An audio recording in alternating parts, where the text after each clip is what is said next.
Hello everyone, I hope you all are doing good. So last classes में हमने introduction to disabilities की जो units थी वो कवर करवा चुकी थी और मैंने पिछली बार बोला था कि मैं आपको नया सब्जेक्ट करवाऊंगी, बट अभी मैं नए सब्जेक्ट पे नहीं जा रही हूँ। अभी जो क्वेश्चन पेपर्स है आई ट्राई कि मैं सारे सब्जेक्ट्स के आपके सामने सॉल्व करूँ। तो आज फर्स्ट में इंट्रोडक्शन टू डिसेबिलिटीज़ के का एक क्वेश्चन पेपर है, उसके कुछ क्वेश्चन है वो मैं आपके सामने सॉल्व करवाऊंगी आपको, ठीक है। So yes, this is the paper और ये सारे क्वेश्चन हैं। किस किस फॉर्म में है? ट्रू फॉल्स के फॉर्म में, शॉर्ट नोट्स और लॉन्ग आंसर्स। ट्रू फॉल्स में ये टोटल 5 क्वेश्चन है, एक एक मार्क्स के, और शॉर्ट नोट्स में 6 क्वेश्चन में जिसमें से हमें 4 करने पर मैंने इनके सारे के आपको आंसर्स दिए हैं, और लॉन्ग क्वेश्चन में 4 हैं और उसमें से आपको 2 करने हैं, बट मैंने फिर भी इसमें सबके आंसर्स आपको प्रोवाइड करे।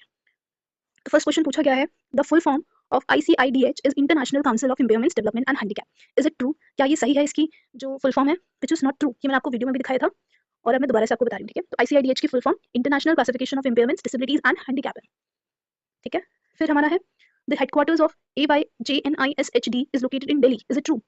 AYJNISHD इसकी फुल फॉर्म है अली यवर जंग national institute of speech and hearing disability, और इसका जो हेडक्वार्टर है वो दिल्ली में नहीं मुंबई में है, और इसकी मैंने कुछ इन्फॉर्मेशन भी यहाँ पे प्रोवाइड करी हुई है कि कब ये एस्टैब्लिश हुआ था एंड और कहाँ पर है। ये बैंड्रा में लोकेटेड है, Mumbai, okay. The next question is, muscular dystrophy is one type of neuromuscular disability. Is it true? Yes, it's true. Muscular dystrophy is a type of neuromuscular disability. It is a group of genetic disorder that cause progressive weakness and degeneration of muscles that control movement. फिर है, national trust act includes person with profound hearing loss. It's false. ये कौन सी year में हुआ था हमारा national trust act? It's in 1999 और इसके अंदर हियरिंग लॉस नहीं आता, इसके अंदर ऑटिज्म आता है, सेरेब्रल पॉल्सी आता है, मेंटल रिटार्डेशन आता है और मल्टीपल डिसेबिलिटीज आती हैं।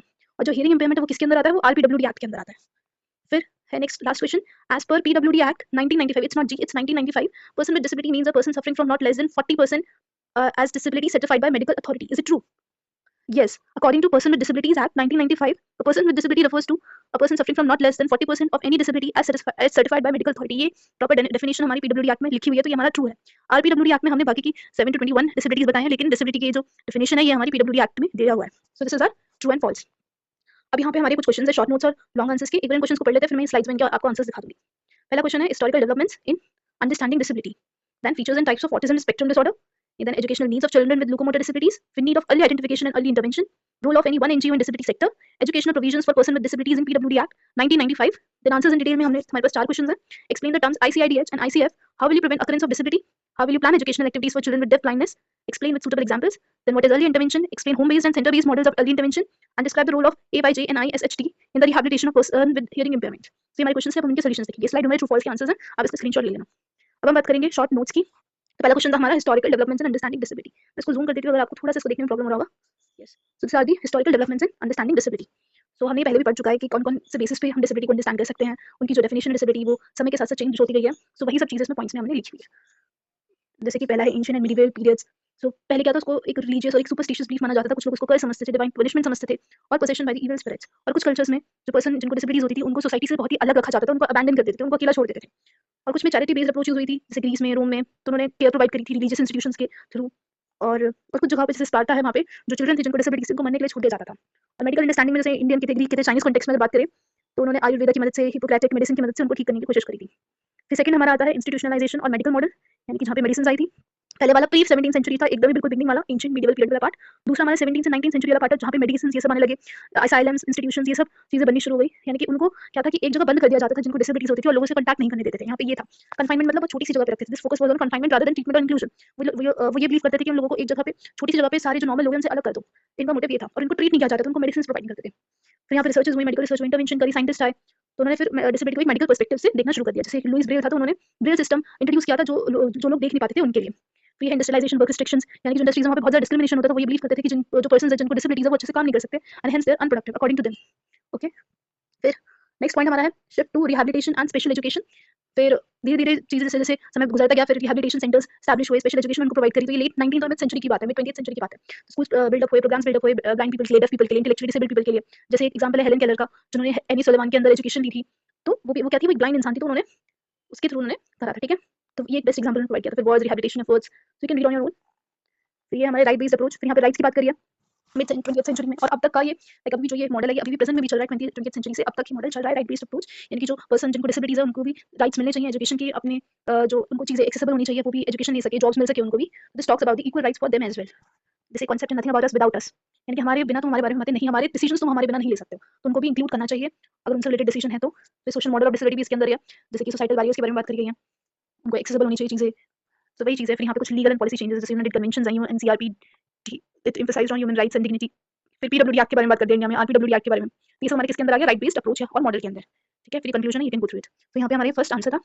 सेकंड आंसर हमारी बात करते हैं features and types of ASD के बारे में। So these are the features and types. So ASD क्या है, एक न्यूरो डेवलपमेंटल कंडीशन है जो किस किस चीज़ों में लाइक को अफेक्ट करता है, हमारे सोशल इंटरेक्शन को, हमारी कम्युनिकेशन को, और कैसे पता चल सकता है कि उस इंसान को एएसडी जैसे रिपीटेटिव बिहेवियर्स है, इनकी वजह से भी हम देखते हैं इसके सिम्टम्स क्या क्या है। जैसे कि इसमें उनके फीचर्स क्या है, उनको लोगों से बात करने में दिक्कत होती है, उनके फेशियल एक्सप्रेशंस को वो समझ नहीं पाते हैं, ना ही वो अपने आप को अच्छे से कम्युनिकेट कर पाते हैं लोगों तक। ठीक है, फिर रिस्ट्रिक्टेड रिपीटेटिव बिहेवियर्स मतलब जैसे आपने नोटिस किया होगा कुछ लोग लाइक हद से ज़्यादा ही मतलब नॉर्मल जैसे इंसान होता है वो इतना ज़्यादा हाथ नहीं लाता, but they frequently move their hands, like कुछ ऐसी चीज़ें जो शो करता है कि like something is not normal, so that is ASD. Repeated body movements, insistence on sameness, fixation on specific interest, यानी कुछ कुछ टॉपिक्स पे उनका बहुत ज़्यादा फोकस होता है, कुछ पे उनका बिल्कुल भी नहीं होता है। फिर हमारा आता है सेंसरी प्रोसेसिंग डिफरेंसेस, या तो बहुत ही ज़्यादा सेंसिटिव होते हैं या फिर बिल्कुल भी सेंसिटिव नहीं होते, जैसे कि लाउड नॉइज़ से, टेक्सचर से, लाइट से, तो दैट्स दैट थिंग। फिर उनको स्पीच और लैंग्वेज में डिफिकल्टीज होते हैं, वो सेंटेंसेस फॉर्म नहीं कर पाते हैं, वो बातों को समझ नहीं पाते हैं, सरकाज़म जोक्स ये सब नहीं समझ पाते हैं। कॉग्निटिव इंटेलेक्चुअल वेरिएबिलिटीज़ है उनकी, या तो उनका जो आईक्यू लेवल होता है वो एवरेज से कम होता है या फिर बहुत ही ज़्यादा होता है।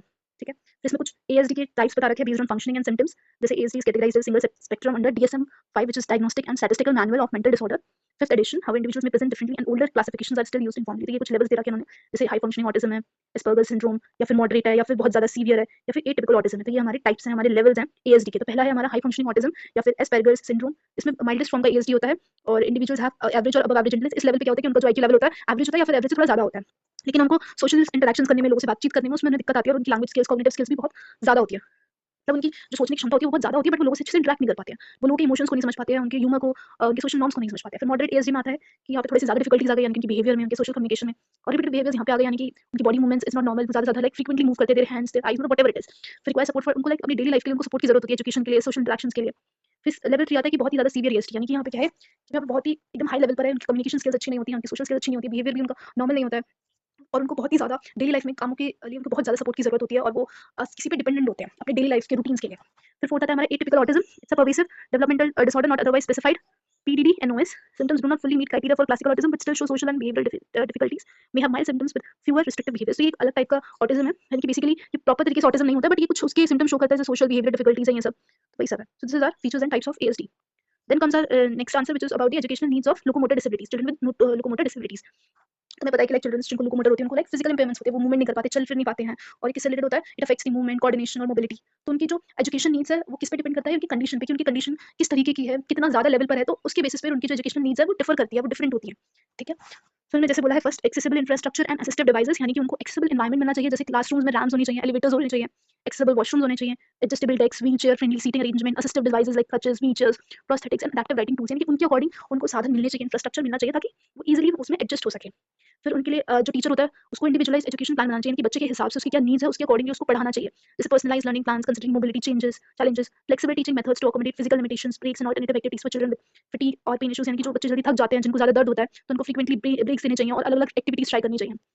फिर यूज़ ऑफ टेक्नोलॉजी है, अल्टरनेटिव लर्निंग मेथड्स है, यानी कि जैसे स्पीच टू टेक्स्ट सॉफ्टवेयर हो गया है, एडेप्टिव कीबोर्ड्स हो गए, और अगर उनको लिखने में दिक्कत है, फिर कुछ भी, तो उसके अकॉर्डिंग उनको ई लर्निंग चीज़ें प्रोवाइड करनी चाहिए, डिजिटल चीज़ें प्रोवाइड करनी चाहिए। फिर अगर नोट्स लेने में दिक्कत होती है तो उनको ऑडियो बेस्ड चीज़ें मिलनी चाहिए, जिससे वो सुन के समझ सके। फिर वर्चुअल पार्टिसिपेशन होना चाहिए, जो स्कूल्स को जो बच्चे स्कूल में रेगुलरली नहीं आ सकते तो उनके लिए ऑनलाइन क्लासेस ये सब होनी चाहिए। फिर modified curriculum and teaching strategies, so you can read it on your own, like it's very simple, modified curriculum teaching strategies, then support services and special educators, फिर inclusive sports and extra curricular activities. ठीक है, awareness sensitisation among peers teachers. Okay okay, so you can go through it on your own. Then हमारा next है answer number 4, like need for early identification and early intervention, like क्यों जरूरी है identification और intervention, like पहले से पहले हमें क्यों, अगर किसी को डिसेबिलिटी है उसको जांचना परखना क्यों जरूरी है। ठीक है, so early identifications and interventions are crucial for minimizing the impact of disabilities and improving the overall development of children with special needs, यानी कि अर्ली आइडेंटिफिकेशन इंटरवेंशन की इसलिए जरूरत है क्योंकि जो डिसेबिलिटी है उसका जो इम्पैक्ट है उसको हम कम कर सके, और वो जो चिल्ड्रन की जो प्रॉपर एक पूरा डेवलपमेंटल जो डेवलपमेंट है वो उसको हम इंप्रूव कर सके, और अगर समय से पहले उस डिसेबिलिटी को रोक सकते हैं तो हम उसे रोक सके। ठीक है, जैसे चिल्ड्रन क्या लिखा है, early identification refers to detecting developmental delays और disabilities in infants and young children as early as possible. Early identification का मतलब होता है कि जो इन्फेंट्स होते हैं, जो बहुत छोटे बच्चे होते हैं, उनमें हम ये चीज़ें लाइक शुरुआत से देखें कि उनको कुछ ऐसी प्रॉब्लम तो नहीं है जो आगे जाके डिसेबिलिटी की फॉर्म ले सकता है, तो हम पहले उसको अर्ली मतलब उसको आइडेंटिफाई कर ले, उसको देख ले, ढूंढ ले, ताकि हम उसको क्योर कर सके, उसका ट्रीटमेंट कर सकें। और इसमें जैसे it reduce the severity of disability, यानी कि वो और ज़्यादा बिगड़ेगी नहीं। ठीक है, फिर enhancing learning and development, better adaptation and inclusion, reducing family stress, तो ये सब इसमें अलग अलग पॉइंट्स डाल दिए उन्होंने। फिर उन्होंने बोला है कि इंपॉर्टेंस ऑफ अर्ली इंटरवेंशन का मतलब क्या है, early intervention includes specialised programmes and therapies designed to address developmental challenges at young age, यानी कि थेरेपीज के थ्रू, स्पेशलाइज्ड प्रोग्राम्स के थ्रू हम ये एड्रेस कर सके कि क्या वो बच्चा फेस कर रहा है।